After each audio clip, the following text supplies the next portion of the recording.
Hi guys, it's me Emily and welcome back to my channel. For today's video, I am kind of starting a new series. I did a few years ago the Alice in Wonderland series, and it was one of my favorites. I absolutely loved doing those makeup looks, and it kind of got my creative side going. So I kind of want to do something similar but more on the basic makeup side of things. I'm actually doing the Disney princesses.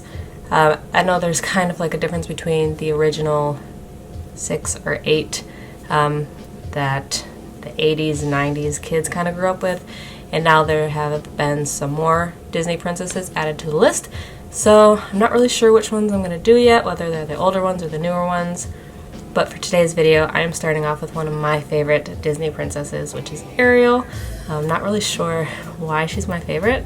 I just remember as a kid watching the movie probably once a day. It was actually one of my favorite movies. So I thought I'd start off with that makeup look and kind of see what we can come up with, and then keep this series going throughout the year and see how many we can do by December of the end of the year. So let's just jump right in and get started.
Alright guys, and here is my final look. I really love how it turned out. I think it's very subtle, but still very pretty. And it does absolutely give me Ariel vibes, which I really like. So I feel like I could have done more if I had like more accessories or more like a costume or something and kind of put it all together, but I think for now it turned out really well and it looks super cute. So thank you guys so much for watching. This hair is a mess. Thank you guys so much for watching. I really hope you enjoyed this video. Make sure to give it a thumbs up if you did. Also leave a comment or subscribe all the good things. I would really appreciate it. I know I kind of say it often in a lot of my videos, but I really do like filming and putting these videos out, so I want to try and keep doing it more often. So all the love and support would really go a long way for me. But thank you guys so much for watching, and I will be sure to see you in my next video. Bye guys.